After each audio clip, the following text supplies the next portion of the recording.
In Canada, one woman is killed in a violent act every other day. The spike in domestic violence that began during the pandemic is still on the rise. Numbers in Canada have leapt by 27% since 2019, and in Israel, the situation is just as critical, with 16 Israeli women already murdered this year. True to its mission, CHW is stepping up to support emergency services in Canada and Israel at this critical time. Help CHW empower victims of domestic violence by supporting the 27-hour SOS crowdfunding campaign. From August 22nd to 23rd, every dollar will be quadrupled when you donate online at chwsos.ca.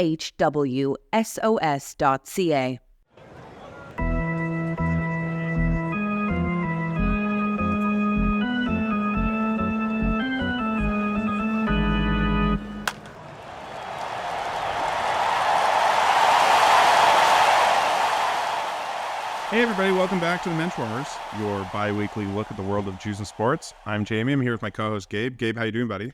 I'm doing so well. I'm bursting at the seams with an announcement we have to make.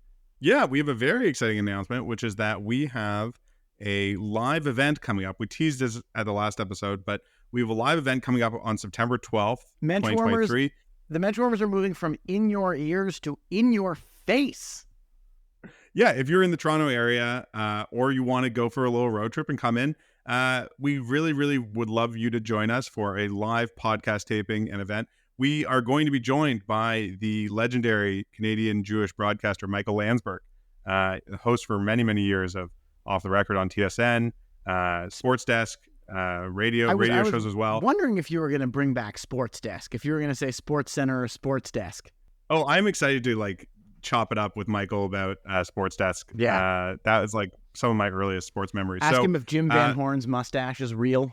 So I'm really excited to talk to him. You know, he's been a huge mental health advocate the last few years. That's been a big focus of what he's been doing. Very open and upfront person in lots of different ways. So really excited for that. Don't want to talk too much about that, but please come to the event if you're in the area and you're interested. The details should all be in the show notes. So check that out and please join us. We're looking forward to see you next month. Before that, this episode we have a very exciting guest as well. It's really exciting. It's FIBA season, baby. Yeah, it's FIBA season, international basketball, and we were joined by NBA guru, insider, player development guy, basket blogger, and coach, the David Jewish Thorpe. Thorpedo. Yeah, that's right, David Thorpe, who was kind enough to join us and was a great guest. Talk about Israeli basketball, some of the Jewish basketball players he's coached over the years. Had all sorts of stories. He actually, published a really fascinating article today on Troop, if you're a subscriber or if you've seen it, sort of about how, basketball athleticism and guys who traditionally can play all five positions at once, your freak athletes, as it were, aren't necessarily the best shooters in the world. So that's the kind of stuff he follows and the kind of stuff he writes about and podcasts about. He's the host of the True Hoop podcast. So he's an experienced podcaster as well as coach. So he was a great guest. I'm going to say this sort of with reference to our producer, Michael, but there's two sort of there's two kinds of guests we get while hosting a podcast. And there's those who have audio issues and those who have absolutely know exactly what they're doing all of the time. And with all due respect to Mr. Thorpe, he was definitely in the second category. He had his mic setting set. He had his headphones in. Right. He knew what was going on. It's always nice to have a real pro podcaster. And I don't say a fellow pro podcaster because we remain somewhat amateurish in this, I would say. As I'm lying on my couch holding a microphone up at this moment. I know this isn't You're a in the visual Costanza video. pose. Yeah, that's right. I'm reclined. But no, it was really great to be joined by David. I think it's a really fun interview. It is FIBA season. It is FIBA season. Is there any? As we talked about with David, the Team Israel isn't involved. Team Israel did have a lot of success at the under 20 European Championship, but didn't qualify for FIBA. I think they lost to Bosnia. They during qualifications, they were up against some Balkan teams and had a tough go. But the Jews had a tough time in the Balkans. It's a story as old as time. 2,500-year story. Yeah. Any Jewish connection on the FIBA tournament? The best we could come up with is an extremely tenuous one. Okay. Through what seems to be strictly a religious situation, practicing Muslim Rondé Hollis Jefferson is playing for Jordan. Okay. Now, one thing, the one Jewish connection Rondé Hollis Jefferson has is that according to our producer Alex Rose, former producer Alex Rose, dug up a piece of research that Rondé, while he was a student at the University of Arizona, was briefly a member of the Pi Jewish fraternity. Oh, wow. So whether or not Rondé was ever a practicing Jew, he certainly has a lot of Jewish Greek friends. Right. Jewish Greek, not Balkan Greek, but fraternity life Greek. Yeah, exactly. That sort of Greek friends, and is now, just dropping buckets for Team Jordan. Yeah, that's nice. It is it's freshly cool to see... minted Jordanian Rondé Hollis Jefferson. Yeah, it's cool to see FIBA starting to have some of the WBC like shenanigans of people like, oh yeah, like I have a great grandparent or something like that, some tangential connection to a country, so like I'm going to go play there, play for that team internationally. I think it's great. That's it's good for the international game when that happens. I think that's a lot of fun. So that's fun. I've certainly been enjoying watching clips. All the games are happening in the southeastern Asian archipelagos of Indonesia and the Philippines right now. So I haven't really been getting up to watch the games, I would say, like just because of the time difference or them taking place during work. But it's fun. It's fun stuff. This is like an interesting... see Israel in there next time. Yeah, this is an interesting geopolitical and, I guess, sociological question. Is like, I would assume this is the case, but Indonesia, less so the Philippines. Philippines is a very Catholic country, but Indonesia is I believe, the largest Muslim country in the world. Yeah, it or Bangladesh or Pakistan. India, I think, probably has the largest population of Muslims, but maybe not. Maybe second. I think Indonesia is something like 95-96% Muslim. So like, yeah, when a team like Jordan shows up and plays, or Algeria shows up and plays, like, do they have a lot of Indonesian fans that are just there for Dar es Salaam? Good question. We really need to do some interfaith dialogue with a Muslim sports podcast to answer some of these questions, and any questions they might have about Jewish teams. I know that it would have been interesting had Israel qualified, because Indonesia, of course, not that long ago canceled hosting the Youth World Cup, which Israel did qualify and had incredible success at, and had to be moved to Argentina, right? So I don't know if they would have canceled FIBA, or they would have just shifted the games to the Philippines, where I'm going, which would have had a warmer embrace for Israel for any number of reasons. Yeah. I feel like Mr. Duterte is like the type of Catholic conservative. He's no longer the president, my friend. Really? I didn't know that. I'm sorry, I don't keep up with Philippine parliamentary politics like you do. Yeah, I believe it is currently Noynoy Aquino. But I'm not positive about that. I'm sorry if the our executive producer, is wrong. Michael, will have to fact check this. Anyways, the exciting stuff for sorry, it is Ferdinand Bong Bong Marcos. Oh, it's Bong Bong Marcos. I'm sorry. Yes. I had my wrong scion of a previous generation of Philippines. He is Ferdinand and Imelda's son. Yeah, that's right. So okay, I would also suggest that he might. Okay. Let's assume I didn't mention Duterte, but we'll go back to, I would say, an equally prodigious liar in Ferdinand Marcos, and suggest that the current president of the Philippines is probably more on the fetishization side of Judaism in Israel, as opposed to the intercultural dialogue side of Judaism in Israel, like the Argentines are. Boy, it is fun to sort of see the path of our digressions sometimes on this podcast. Let's pivot back to our bread and butter here. It is the end of the golf season. I wanted to talk briefly about that. If your bread and butter is golf, we're on the wrong podcast.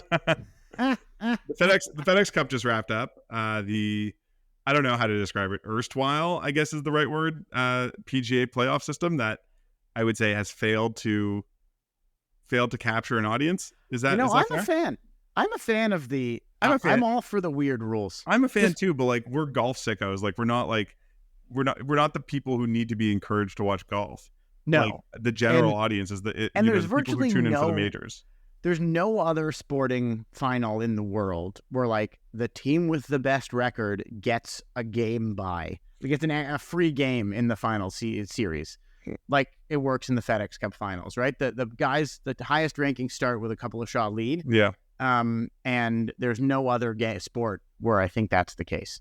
Yeah, it's a bit of an odd system. But anyways, with the end of the season and the upcoming Ryder Cup, I did want to talk about the season that Jewish golfers have had in this, the PGA Tour season's over. It runs like September to August, basically. So I want to talk about some Jewish golfers and the seasons that they've had. Obviously, Max Homa is someone we've been talking about a lot for the last year. He had a very, very good year. He won the Fortinet back in September as one of the first tournaments, and he won the Farmers Insurance Open, a little bit of a bigger tournament in January. Since then, he's been a bit up and down. His record at the majors was pretty underwhelming, I would say. He did have a top 10 at the Open Championship, which was exciting. I mean, I think that was the only one where he was sort of like close. He was in contention here and there. At the Players Championship, he tied for 6th, which again, pretty solid run. And in the FedEx Cup standings at the end of the year, he was in the top 10 in the FedEx Cup the whole time. And had success. Almost a spectacular season. A spectacular season for him. The what's it called? The BMW Championship. He came very close. He had set the course record briefly, and he's going to be on the Ryder Cup team, right? So that's going to be his first time on the Ryder Cup team. It's amazing. Pretty exciting. I think we consider him the third Jew on the American Ryder Cup team after Corey Pavin many years ago and Daniel Berger in the previous Ryder Cup, in the 2020 Ryder Cup. So and that's big muzzle to Max for that. Absolutely. And that's one of the other guys I want to talk about, because Daniel Berger wasn't present in the 2022-2023 PGA Tour season. It's been basically a year and a half since he's played golf competitively. He's been dealing with this back injury that's just, taken him out. I mean, it's been a very, very long injury. And this was coming off a couple years from 2020 to the end of 2021 season, where he had, 2 top 10s at majors. He had a win at the Charles Schwab and the 18 in the Pebble Beach Pro-Am, which is one of the marquee tournaments in the year. And so we're still just waiting. I mean, it's not like that there's been a lot of news about him. I assume he's just continuing to rehab and try to get back into playing shape. Get that back working again. But it's just it's really unfortunate. He was someone who was like just on the precipice of the top 10. He was right on the outside of that. I thought he was going to be competing in majors in a real way in 2022, 2023, and the injuries just totally sidelined him. And sad to see, but golf is one of those sports that I think, because of how specific emotion it is, because of the unique muscles that you're using, you can be waylaid by an injury in a way that's just devastating. So I feel like we're missing an opportunity here to have a doctor on the show talk about all of the bizarre sports injuries. Like there's a Jewish sports story in like the medicine. Mm-hmm. Just like we really need to get some orthopedic surgeons on to tell us about what's going on. Exactly. Like if Dr. James Andrews was Jewish, we would have done a 10-episode series on him already. Oh, absolutely. Or whoever invented the Tommy John surgery. Tommy John. If Tommy John was Jewish, Tommy John was the player, not the doctor. I know that, but if the Tommy John surgery was called like the Harold Goldblum procedure, we would be talking about it all time. He's getting a Goldblum, getting it all the time. Yeah. And I wanted to shout out as well, local golfer Ben Silverman from Thornhill had a win on the Corn Ferry Tour. He won the hometown Lenders Championship. He didn't just win the Corn Ferry. Right, he won on the Bahamas Great Abaco Classic. He didn't just win that tournament. He finished first on the points list for the Corn Ferry Tour this year. Yeah, so he won the tour. He won the tour, and that means that he's back to the PGA Tour next year. It's not automatic if you win a tournament anymore. I'm pretty sure. No, you finish in the top 30. Yeah, exactly. If you finish in the top 10, or top 30. So we'll have to see how the reunification of world golf goes in terms of knocking off some of the guys lower down on the list. But he should be back on the PGA Tour full time next year. Yes. And I misspoke. He was leading the season for a long time of the season. He finished in 4th on the tour, but he secured his tour card several months ago. Okay. And he'll be back on the PGA Tour for sure next year. Well, that's great. I just wanted to briefly talk about a few things in golf's country club cousin tennis. It's Ooh. U.S. Open time right now. The only real Jew in the tournament this year was, or on the men's side at least, was Diego Schwartzman. He was eliminated in the first round. It's been a tough year for Diego. Tough year for Diego. Might be the end. It might be the end. Tennis is such a short career that it's like it can always be the end for tennis players. But he went from reaching the semifinals of the French Open in 2020, being in the top 10 at the end of that tennis year, to really just falling out. He's barely cracking the top 100 right now. Like, he had to qualify, I think, for the Grand Slams, or at least for the U.S. Open this year. So I wish him well. I think we'll have to see. Maybe there's something that can be corrected, or there's an injury that needs fixing. But Diego is, from all accounts, just a huge mensch. See a lot of videos of him, contributing to Jewish communities when he's, somewhere for a tournament. And I think that he will be a big part of tennis forever, like, and Jewish tennis. Absolutely. Especially. And Argentine tennis. There's not a lot of, Jewish players who played a long time at the ATP Tour level. Not a lot of guys who are from Argentina who played as long as he did at the APT Tour level. And not a lot of guys who are as small as he was playing in the APT Tour level. He sort of fought against the odds for a very long time. As we've talked about on this podcast before, experienced a good amount of anti-Semitism in his life, and had to played all of his tennis growing up in Buenos Aires at a all-Jewish club, as that exists out of necessity due to the anti-Semitism of other tennis clubs in the area during his lifetime. He's the descendant of survivors. He's very committed to the Jewish community and his Jewish identity. And we're very proud of him. We'd love to have him on the show if and when we ever do. But he's we wish him all the best. If this is the end, he did amazing. As was said, I think, on Mad Men about the Jewish character, the secretary. She was born in a barn and died on the 75th floor of a skyscraper. She was an astronaut, and I think that's pretty true of Diego too. All right, I like it. Also on the men's side, we should say Taylor Fritz has some Jewish ancestry. Doesn't identify, I think, necessarily, but he's made it onto the second round, I believe. And on the women's side, Camila Giorgi, the Italian tennis player, is knocked out in the first round by billionaire heiress Jessica Pegula, scion of the Buffalo Bills owners, and recently confirmed to have some Jewish background. Alina Svitolina is on to the second round, and she was actually seeded. She's had a pretty decent comeback after comebacks. Maybe not the right word. She was pregnant, and she was out for a while because she was pregnant. But since she's returned to the tour, she's from pretty parenthood. Solid. Yeah, exactly. So we wish them well. I mean, we'll see how they do at the U.S. Open. Is it pronounced Pegula? I thought it was Pegula. Pegula? I don't know. Anyways, I did want to mention something, which is an article I saw today in Forward, written by Beth Harpaz, which I didn't know this. I didn't know this history, and I feel ashamed for not knowing it. But Gabe, do you know what it's called when somebody? I knew this part. Do you know what it's called when somebody beats somebody 6-0 in a tennis set? It's a bagel. It's a bagel. And I always just thought, like, okay, somebody came up with that bagel. Zero. Zero looks like a bagel.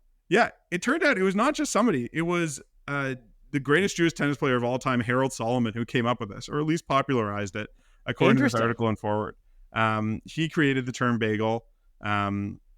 He was the person who was responsible for him and his buddy, a friend of his who also grew up in Miami, named Bud Collins, talked about bageling a guy, and that became a thing. that bageling became a thing all because of him. So I think that's really impressive. I mean, Harold is someone we've talked about before. He before our time, but he had an amazing career. He was top 5 tennis player. Really solid career at majors, and I think won more than 20 titles. There's an idea here. Yeah.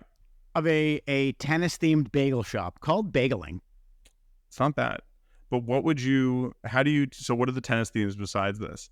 Are you making a tennis ball shaped mound of cream cheese on a bagel? Yes, I think you serve the cream cheese in the shape of a tennis ball. The plates will have lines on it set before, and if you're if you get a dish shared for 2 of doubles, the lines are further away. You can ignore the lines and put it anywhere on the plate. Okay. That's how you serve the cream cheese. That's the doubles. The capers will be flicked at you sort of from a machine, that you can knock them back sort of in a training situation. I think there's something here. Well, maybe this idea should be embraced by Flushing Meadows, because there are some tournaments, tennis, golf, that have like an iconic food, right? Wimbledon has strawberries and cream. Like that's sort of an iconic thing. Yeah. The Masters have their pimento cheese sandwiches. There's a few other ones we could probably think about. Now, the U.S. Open, as far as I know, does not have an iconic food, except, of course, for the hot fudge sundae that George Costanza caught on camera eating. Somebody get that guy a napkin. Yeah, exactly. The shot of him with hot fudge all over his face. But aside from that, as far as I know, there's no specific U.S. Open food. So incorporating the bagel, obviously a New York specialty. Like I'm going to guess that there's somewhere in Flushing Meadows you can probably get bagels like right now. Okay. I want to say something about the New York bagel. Can I digress for a moment? Absolutely. Have you ever seen, I'm sure you've seen it, there's like a lot of, it's an internet thing, it's videos, it's TikTok, it's cooking shows, whatever. There's a big crusty New York bagel, and you see a pair of hands like grab it, rip it in half, and the steam comes out of all of it. The crust is crackling. I've never seen anyone in real life rip a bagel like that, a bagel steam like that, or a bagel crack like that. Yeah. And I've eaten a lot of New York bagels in my life. I agree, because there's basically two ways to eat a bagel, like to get a bagel. One, you go to a bagel shop and they make you a bagel. Like they make you a sandwich. The guy at the bagel shop is cutting the bagel in half for you. Yeah. Right? Or you buy a bulk bagels, like you buy a dozen bagels to go. At which point, there's no way you're getting them home and ripping them open and they're still steaming, unless you've steamed them at home somehow. And looking for a maximum steam output. Look, Gabe, people are doing things on TikTok for the aesthetics. It's not just for the benefit of it's not reality. Culture of the culture. Yeah, it's not reality. I would say the thing that bugs me the most is people like doing baking their own bagels at home. Something which no Jewish person has ever told me that done. They do. And never. I have never seen a Jewish person make their own bagels. We make challah, we make raglaff. Sure. Never a bagel. Yeah. So that's the thing. So it's sort of funny, because for the amount of baking that Jews do, and home baking, like excellent home baking that lots of Jews do, no one has ever said to me like, yeah, the thing I also make at home is bagels. I guess I'm speaking from a place of privilege of having lived my whole life pretty much in the shtetl. They're making bagels. Yeah, pretty close proximity to Jewish communities. Like there are so many bagel shops in my neighborhood right now that squirrels often leave them on my windowsill because they take them from the dumpster of the bagel place half a block away from me. Wow, free bagels. Yeah. Somehow they even the squirrels don't want them. Those are the day olds. That's how many bagels there are. But genuinely, I can't explain it, but I feel like there's just something slightly, I don't want to say anti-Semitic, but just slightly just too Gentile for my comfort of videos of like food influencers baking bagels in a way that like I've just genuinely never seen a Jewish person do or even want to do. And it's just like, look, if you don't live close enough to a bagel shop, like you have to live with like, frozen grocery store bagels. That's your plight. Would also agree. And I would even go further than that and saying that, the only people I know who are the most excited to like go out and get bagels as an activity are non-Jews. Like bagels are just a constant. They're just there. Like, yeah, obviously there are bagels. It's not like, let's go out and get some bagels this morning. Yeah, and also like I would say most Jews I know also freeze bagels. Like you buy a lot of them and freeze them. Like that is very common. They're just around. So again, like the idea of baking them as opposed to going into your stash of frozen bagels. That you bought like when you got a sandwich a month ago. Yeah. Anyways, again, a fun digression. If anyone at Flushing Meadows in the U.S. Open community is listening to this, think about the bagel. There's early morning tennis. It's a good morning snack. Like make bagels. It is a good morning snack. And we talked about non-Jews love late night bagel snacks. So like that's what you get. Yeah. Anyways, why don't we move on now to our interview with David Thorpe.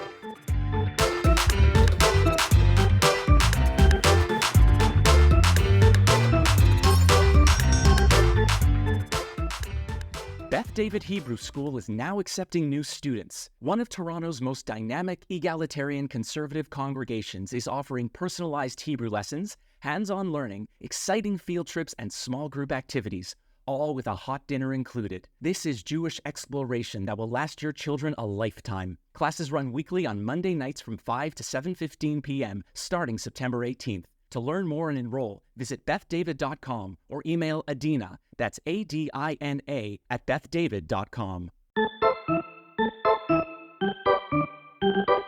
We're here with David Thorpe, legendary basketball player, development guru, and coach. Welcome to the Menschwarmers, David. I mean, it's exciting to be on a show titled Menschwarmers. It's I get invited to a lot of these. I can't do everything, but there was no way I was saying no to a show so aptly titled. Thank you. That's we hear that a lot. I think that more than all of the professional athletes we've talked to, the executives, the journalists, the name is really what keeps the guests coming back.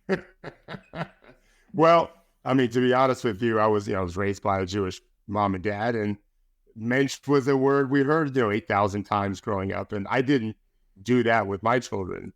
But just the other day, I posted something about my son who's graduated college, and one of my mom's friends, I think, put on her post that he was a mensch. So it was actually on mine. Yeah. So it's appropriate. Yeah. Did he play any sports? Yeah, he's a senior at Florida State. He plays basketball at Florida State. Look, yeah. There you go. So he is a Menschwarmer, 100%. And he doesn't play a lot at Florida State. He chose to go to a school that he wouldn't play as much, but he thought it would help him for his lifelong goal of running an NBA team. So he turned down opportunities to play at other places. And he feels like he made the right decision because I can already see his career moving into that direction when he's done playing. So he feels like he made a 40-year decision instead of a 4-year decision. So that was fine with me. So let's talk about that a little bit. So David, talk to us a little bit about your career in basketball. How did you get started in the game and develop such a long and prolific career in the talent development coaching world? What was your entree to basketball when you were younger? Yeah, so at 8 years old, I started playing baseball at 9. So this was 1973, 1974. I started playing both. And then I played football as well. And I was just really short for a long time. And when I got to high school in 9th grade, my school had 4,000 kids. It was one of the biggest schools in the state back then. And I kind of had to start specializing. And I felt like I was too small to play basketball. But I made the team, and I grew probably 6 inches over the next, year and a half, and got to 6 foot. And we was a very serious program. I did not have a great career. Our coach was kind of a jerk, unfortunately. He taught the game very well, but he managed it poorly. But still, I definitely loved the competitive aspect of it. I really don't know what it did. But people say I kind of was a coach on the floor. And my own coach even told my dad at one point, he's a coach on the floor. And then I got my first job in coaching because my old high school coach told a friend of his who was looking for a JV coach, an assistant coach. And my old head coach said, David was kind of a coach even when he played. So that's kind of how it started. So just some context here. We're talking to you now you're in the Tampa area? I live in Clearwater, yeah. So about 25 minutes from Tampa Airport, yeah. I've been to Clearwater. I've been to the beach. I've been to Blue Jays spring training, all in the area. And then was this your childhood? Was it also in that West Florida area? Yeah, we grew up. My dad was an attorney. He moved to a town called Seminole, which is about 25, 30 minutes about southwest of Dunedin. My wife works in Dunedin, right by the Jays facility. My son was a very serious baseball player before he went full-time basketball like me. And he practiced a lot right next to the Blue Jays field. That's like 18 minutes. Both the Blue Jays and the Phillies have their spring training facilities 15 minutes or so from where we live. And we're about 15 minutes away from the beaches, which are some of the most beautiful in the world. So you went to basketball. You also went to Florida State? No, I went to Florida. You went to Florida. I went to their rivals, but I don't tell my kids where they want to go to school. So when he said he wanted to play at Florida State, we visited them. He really loved the program, and he could have gone to Florida. He could have gone to a lot of places and played. He liked Florida State the best, and there was no way I was going to keep him from that. I live my life, he gets to live his. So David, in your career, you've had some involvement with a few different Israeli basketball players. Can you talk to us a little bit about that, how those connections started, and what sort of work you did with them? Yeah, more than a few. My first NBA player was Omri Casspi, the very first Israeli drafted in the first round. I'm sorry. My first Israeli player was Yotam Halperin, who was drafted the second round years ago. Is he the original Jewish Jordan? No, that was Tamir. That was Tamir. Okay. Yeah. Who I know him very well too. So Yotam never came. It was a great player in Europe for a long time. And then Omri came over, and I started helping him his rookie season, and mostly helped him like the last maybe 6 years of his career. And then he brought Gal Mekel into my life. Gal, I actually did his deal with Mark Cuban when he signed a 3-year guaranteed deal with the Mavericks. I'm not an agent, but his agent trusted me more to get the deal done because I dealt with Cuban before, and I knew Gal so well. So I coached him his whole career. He just retired. This is the first year he's not playing. Right. And then because of those two, the very first two ever Israelis to make the NBA, word got out that I was Jewish. My wife converted to Judaism. Our kids were raised Jewish, but they were both bar mitzvah. We had a b'nai mitzvah for our twins. And in fact, Gal gave an aliyah at their b'nai mitzvah, believe it or not, in May of 2014. And so word got out, and I think I've had 75% of the Israeli national team, senior national team players the last like 5 years in Clearwater. I mean, they've come here. Wow. A good percentage of their best players have literally been in Clearwater, have gone to Clearwater Beach, have eaten meals in Dunedin where the Blue Jays practice. Israel. I just had a kid here. I call him the Steph Curry of Europe. Itai Moskovitz. He just signed a few weeks ago. He didn't sign with one of the bigger teams on purpose. He's going to have a monstrous season. He's an unbelievable shooter. He's 23 years old. He was here a month. He just left right before I had to go on vacation out of the country, so he left right before that. He's a terrific talent. So remember that name, Itai Moskovitz. Really talented guy. So would it be fair to say that you sort of operate a Israeli basketball West on the East Coast of the United States? I do. Maccabi Clearwater, as it were. Yeah, right. Hapoel Clearwater. You never mention Maccabi in this podcast again. Yeah, right. I've been in Tel Aviv, and Maccabi Tel Aviv hooked me up with a condo there for a couple of weeks right by the Mediterranean Sea. 2 of the best weeks of my life. My wife at the time was taking care of our kids. I don't remember what year it was, maybe 2017, 2016, but it was spectacular. I'd never been to Israel before. Absolutely fell in love with it. Gal was I saw Omri most days, but he had his first baby born that same week, so I didn't see him as much as we were hoping, but I saw Gal every day at every meal with him. Saw some of the sites in Tel Aviv, and then Doug Gottlieb was coaching the Maccabi USA team in the Maccabi games, and I was mentoring Doug. So I came to go watch. Gal and I went to Jerusalem, met Tamir, and in one of the little gyms in Jerusalem to watch Doug beat France, who they ended up beating again for the gold medal. France was very good as well. Doug's team was very good also. So yeah, I would say a pretty strong connection to Israeli basketball. So the senior team hasn't really had a ton of success recently. I obviously didn't make it to the FIBA World Championships that's coming up soon. But the under 20 team has had a lot of success. I mean, there's semifinals in the European Championship that just concluded. The finals the last time around as well. What do you see on the in terms of prospects or the precipice for Israeli basketball on a national level? Like, is it going to get over that hump? Unfortunately, I feel like part of the difficulty is just who they're competing against. Is often these really skilled former Yugoslavian countries and things like that they're up against and have a hard time making it into cracking into the top 10 of Europe, for example. Yeah, it's Denny Avdia and Yam Madar were very won a couple of championships at the junior level, like under 18 even, world championships, European championships. It's just you guys know it's a small country. Why is Team USA so dominant? We have a huge country. If we had Florida as a country and Georgia as a country, we wouldn't win anything. We wouldn't win anything. Sure. There's no United States of Israel. There's just Israel. And If we took all the Jews from around the world, that'd be a little different. We get a heck of a team, I'm sure. I don't know how good the prospects are. I have concerns about Israeli basketball. I don't like when they take Americans to play for them. I think that's a cheap way out. I just want them to invest in Israeli players. And some of the leagues in their domestic league, the Winners League, I don't like that Americans be on the court as often as they can, especially when they play on the European side.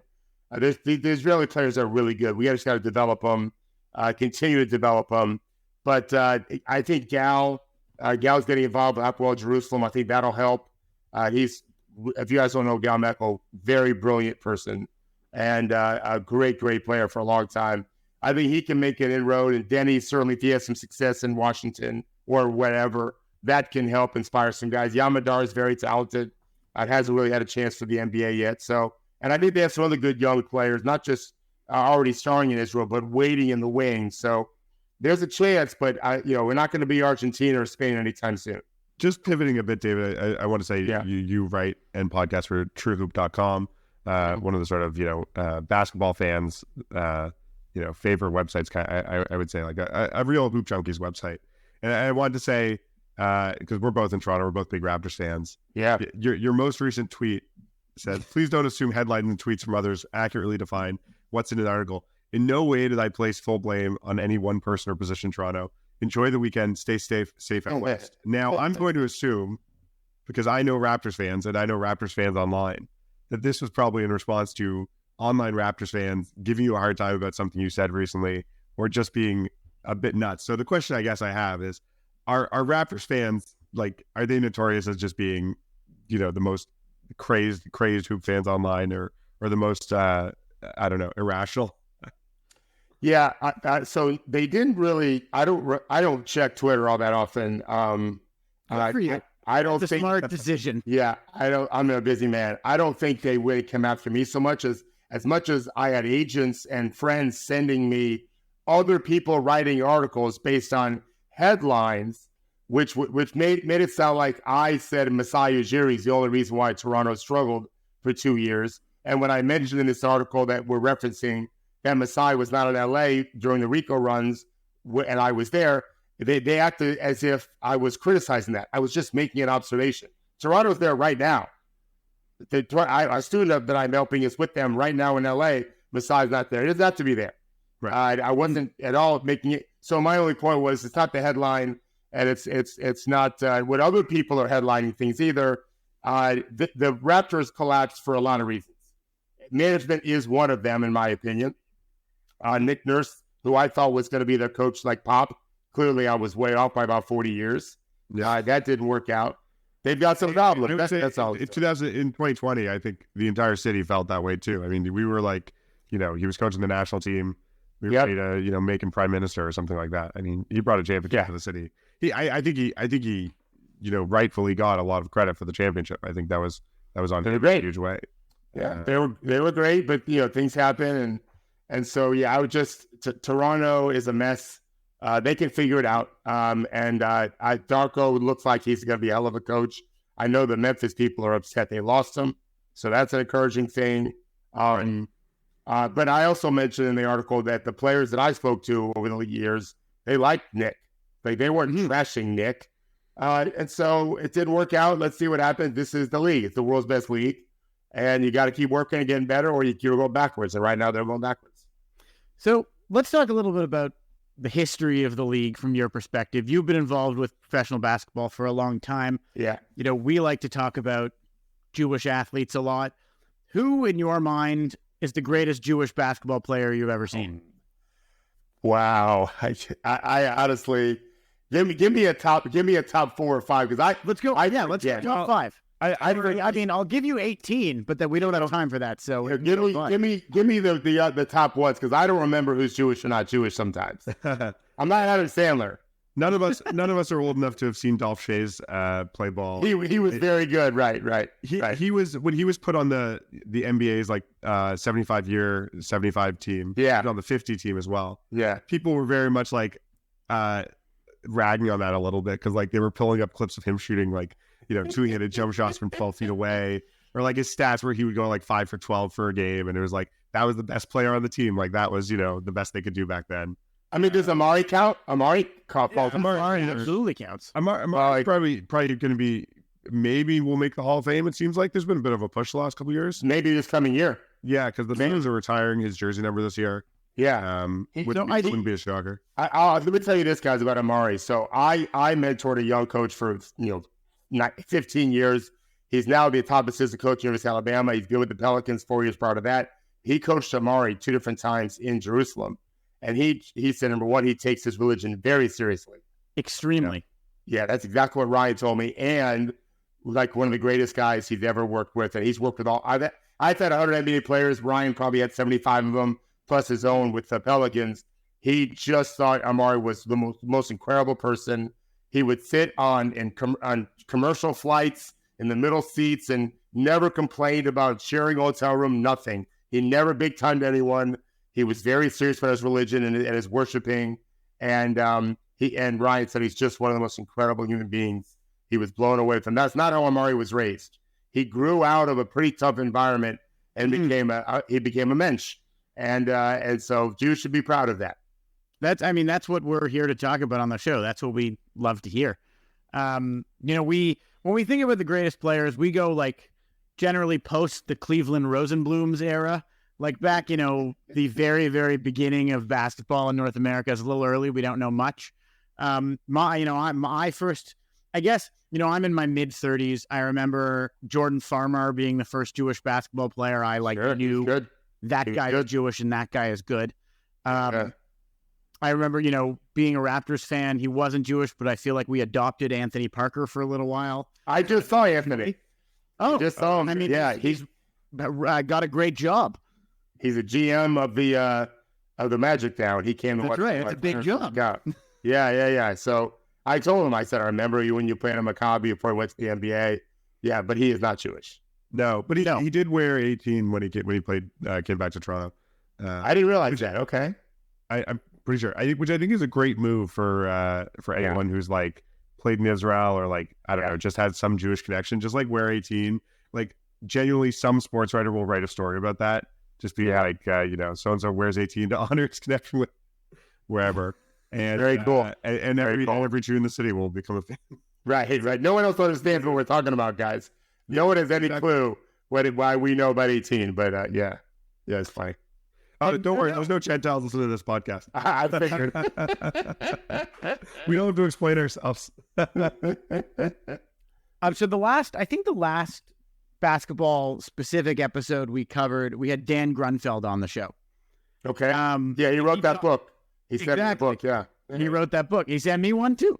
Yeah. And sort of we talked a lot about like a trans cultural Jewish identity around the world. He's played in a lot of different places and spent a lot of time being Jewish. You mentioned you don't necessarily think American Jews should go for Israel, but do you think as players you've coached or you've mentored or you've worked with, they play in Europe, they play in Israel, they play in America, is being Jewish sort of forced to be part of their identity because of their circumstances? I mean, not necessarily. I want to say this before I forget. I've coached a number of players who are Black and from America, and they loved every single one of them. Loved their time in Israel. Mm-hmm. I have a former player there now. He's a starting point guard for Hapoel Jerusalem, Speedy Smith from St. Pete, like very close where I grew up. They love it. They absolutely love it for a lot of the reasons that are probably pretty obvious. English works really well there. It's very westernized, of course. Food's great. There's a lot of pretty women there, which young players like a lot. The league is good and fast, and they take it seriously. But no, I think I don't know. I really don't. The reason why I said to you, like, I didn't remember who's Jewish is it's really not a factor. It's when we're evaluating these guys, it's not like I worked out a player for a long time, an Israeli player who doesn't even call himself Jewish. He is Jewish. He's Israeli, born and raised in Israel. I don't remember if he was bar mitzvah or not, but he doesn't fast on Yom. I fast. My son fasts. He doesn't fast. I don't think he goes to temple on high holy days or anything else. And yet he's Israeli, and he's not alone in that. And so I see and I'm glad about this. I think that there's a separation. What I find interesting, guys, is you're not going to find a ton of great players. we don't have a ton of anything as Jews. There's not a lot of us, but we got a lot of good coaches. Right. Yeah. We got a lot of good coaches. We like to joke on this show. There tends to be a much higher Jewish representation in the offices of professional sports teams than in the rosters of professional sports teams. But do you know the reason for that? I looked into this. Do you know why, for example, there's so many Jewish people historically in places like Hollywood and in executive offices and coaching suites? Do you know why? And my guess is they were banned from other jobs. Exactly. Yeah, like going back 100 years, you got to go make some money to pay for the food for your kids. Yeah, and wife. Like, it's a really entrepreneurial culture. Although we bring that up, doubling down on the previous comment. Do you think if you're running an Israeli basketball team, if you're the GM of Maccabi Tel Aviv, if you're the GM of Hapoel Jerusalem, does having Jewish players matter there? Oh yeah, I think so. I don't think it exclusively. They want to win. They want to win. They want to be proud of how the team is playing and all of that. Right. But I do think that's a factor. But yeah, the Jews. Hollywood was the Wild West, just like sports. And so this is a place where it didn't really matter what temple or church you went to. You just had to be able to produce, right? And you could make it. And so, but I was a 5-star basketball camper. The founders of 5-star basketball camp, the most famous camp in American history, were Jewish. 2 Jewish men, Will Klein and Howard Garfinkel. I knew them very, very well. Will's still alive. I'm good friends with his son, Lee, who helped run the camp after, those guys kind of retired. But I was not alone. I remember wearing a Jewish star way, way back in my early 20s. I don't wear any necklaces anymore, but I did. And Garfinkel saw it and really started treating me differently. And that kind of bothered me a little bit. I didn't want to be known for that. I wanted to be recognized for my talent, not for my religion.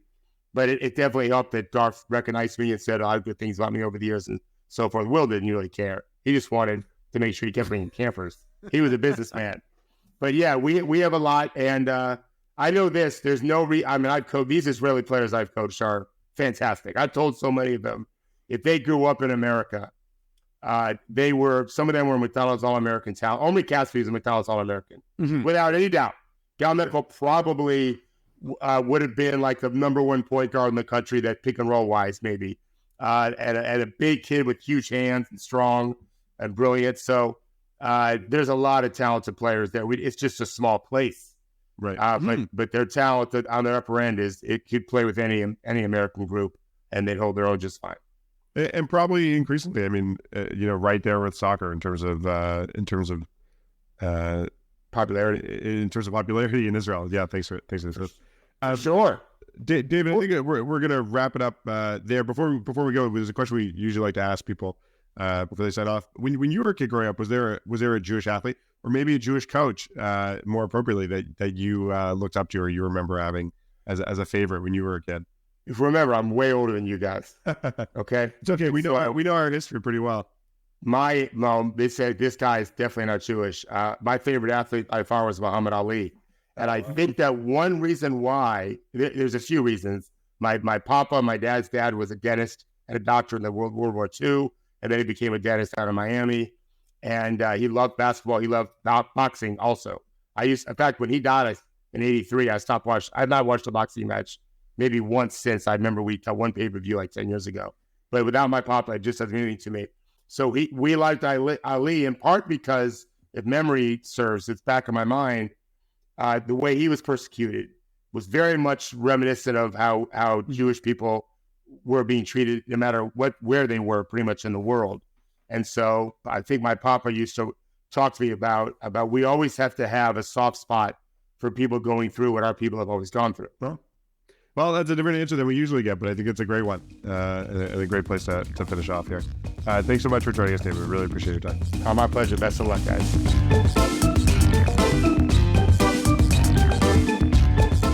Well, thanks again to David for joining us. That was really great. What a guy.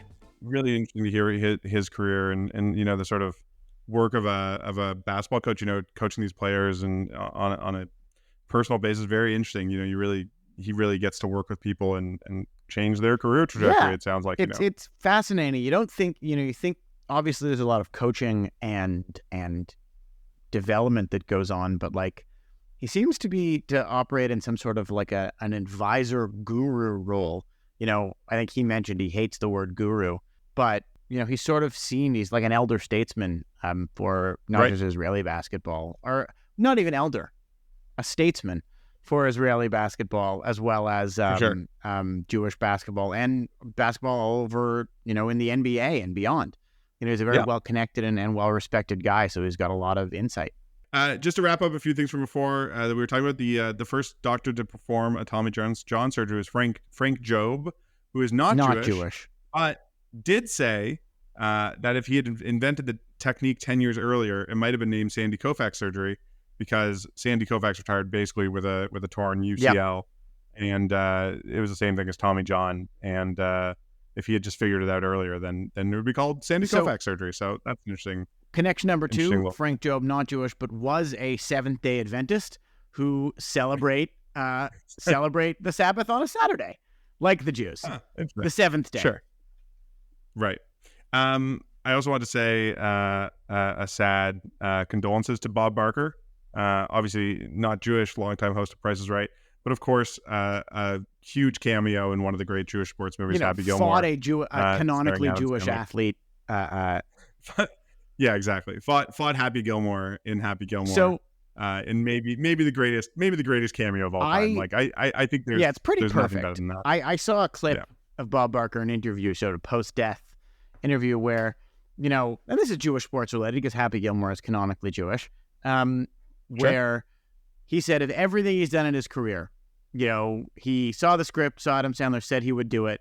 The movie came out, and he said every single day for the rest of his life, somebody brought up Happy Gilmore. Wow, that's great. Yeah, and that's almost 30 years now of people saying the price is wrong to Bob Barker. I think you're wrong. He had a long and very successful life. Sorry to see him go. I certainly watched a lot of Prices Right on days when I was sick as a kid, home from school. Absolutely. I'm watching the new Adam Sandler movie currently. I haven't finished yet. It is very clearly shot at nearby synagogue Bet Tzedek, where I got married. Wow. Because, if you've ever been there, you'd be like, well, that's where they shot it. It's. I remember when they were shutting down streets nearby for production. So. Not so much Toronto, I would say. Besides that, I don't feel like a lot of Toronto other than your own wedding. No. I mean the movie. I mean, I'm sure there were parts that were shot. Okay, Toronto, but it's good. Check it out. If any synagogue rabbis are listening to this, or synagogue executives, when Jamie had his wedding at Beth Tzedek, you have to use a Beth Tzedek caterer, one of their approved kosher caterers. Is that also true for a movie shooting on the premises? Interesting question. Maybe best left to one of our sister Culturally podcasts. Jewish. I think they should discuss it. Yeah, Culturally Jewish should discuss this. And also you can't interview Adam Sandler or whatever right now because of the ongoing the writer and actor strike. But you can interview craft services. So this is what you have to do. You have to go below the line now for movie promo. You got to interview craft services. You got to talk to some people involved with the koshering of the movie set. Our producer just informed us that our former producer Alex Rose was actually in that movie. Have you seen him yet? Have you noticed him on screen? I haven't yet, but I will keep a closer eye and see if I can find Alex somewhere. That's terrific. One quick other update. We follow the F1 career of Jewish driver Lance Stroll. Another Jewish driver. Robert Schwartzman had sort of his yearly test audition with Ferrari. He's had that for a couple of years in a row. He had that last week going into sort of the Ferrari race. The home race in Italy next week at Monza, where the big drivers are going to get a lot of time behind the wheel. They wanted to get clearly Robert in to get a little stick time before he is able to. So looked to be a good track for Robert. He grew up between St. Petersburg, Israel, and Italy. And is I guess a very happily speedy Jewish guy. Has a great career ahead of him. He's still pretty young. He's still only 23, so he's got lots of time ahead of him. As a rookie, has been testing in a lot of different areas. Took part in the free practice. He is the full-time reserve driver. So if anything happens to, he used to be a test driver, but this year he's been promoted. So if anything happens to any of the two main drivers, Schwartzman will be the first one on the list to go in the race. And now he's participated in some tests and he's driven the new car. So, we obviously don't want to see anything bad happen to the current Ferrari drivers, but I would love to see Robert Schwartzman behind the wheel of a Ferrari. It would be pretty exciting and would almost certainly have Enzo himself rolling around in his grave. Old man Ferrari. Old man Ferrari is gonna roll around in his grave. The current head is a sort of a modern French guy. He's not as far as I can tell a Nazi. But I don't think Ferrari was a. I don't think he was a Nazi. Well, Italian fascist at least. Anyways, I guess we'll have to find out in the movie being made about him by Jewish director Michael Mann. That's premiering, true. I believe I can't remember if it's coming to TIFF or not, but it should be coming out at some point this fall. And what? I take it back. So Enzo was alive when Jewish driver Jody Scheckter won the world championship with Ferrari. That said, Enzo Ferrari spent his entire life never riding a plane and never riding an elevator. So I think he lived a fairly cloistered life. And perhaps Mr. Scheckter might have been one of the only Jews he had known. All right. Just one last thing before we go. I looked it up and I can't see anywhere that specifically sells bagels at the US Open, but there is a Glatt kosher stand near Court 12 that apparently sells pastrami and tuna wraps and knishes. So if you're heading to the US Open in the next few weeks, check it out near Court 12. Until then, and until we see you at our live event with Michael Landsberg, we are the Menschwarmers. We are produced as always by Michael Freeman. You can find us on the Canadian Jewish News' website, thecjn.ca, and find us on Twitter at Menschwarmers. Please. Thanks for listening.